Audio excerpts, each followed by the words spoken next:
We're going to get further analysis on all of this now with Omar Rahman. He's a fellow at Middle East Council on Global Affairs. Good to have you on this news hour.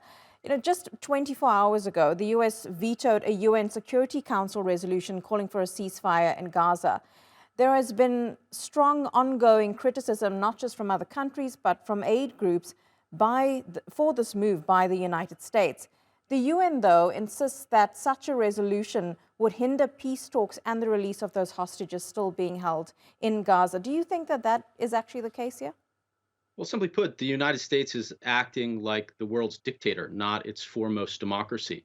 It's imposing its will on the international community, including the entire UN Security Council and the vast majority of the UN General Assembly, which months ago voted, 153 countries voted for a ceasefire. And so it's doing this, and it's saying, well, it's not meeting all the criteria.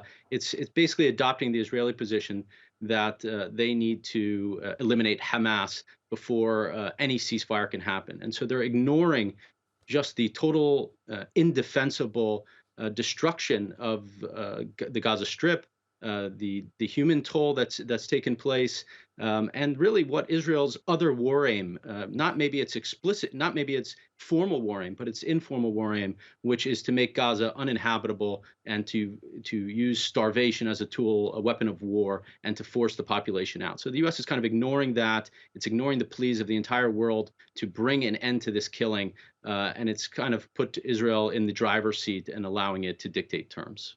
So with the U.S. then ignoring all of that, but still trying to play a role here in these ceasefire talks between both sides, does that not jeopardize their role or even their credibility in trying to bring about any sort of ceasefire and lasting peace in that region?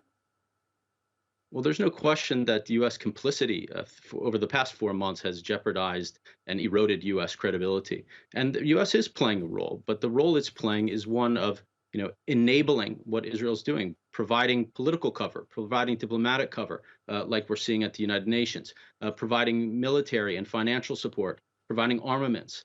So the U.S. is certainly playing a role, but in terms of the diplomacy that's happening, the U.S. is acting as a sheltering Israel and allowing it to conduct its war effort in any way it sees fit.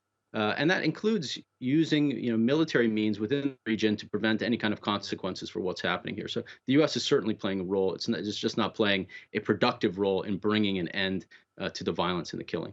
What about other Western nations? Because over the last few months, we have seen more Western countries come out and criticize Israel, criticize their ongoing actions, especially with regards to the more than 29,000 people who have been killed in Gaza at the moment. But could we see more of that action turn into, or rather that criticism turn into actual action in the terms of sanctions, in terms of weapon supplies being stopped to Israel, or is it all talk at this stage? I mean, we've seen some Western countries come a little bit. Obviously, nobody has sided with the U.S. at the Security Council at this point, France, the U.K., and others, and within the General Assembly. I mean, countries are horrified. They're also facing domestic pressure within their countries. So, and that's including inside the United States. But the the government is remaining obstinate on this issue. And at the same time, it's providing the veto so the other countries don't have to vote against. So they're able to kind of respond to the pressures they're facing internally and externally.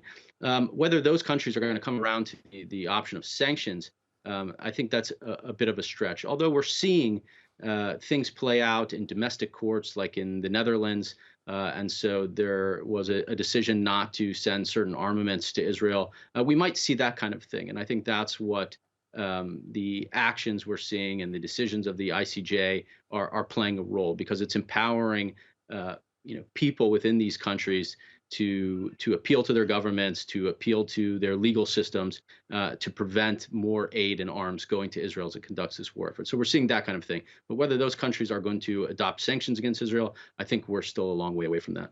Omar Rahman, appreciate your analysis. Thank you very much. No problem.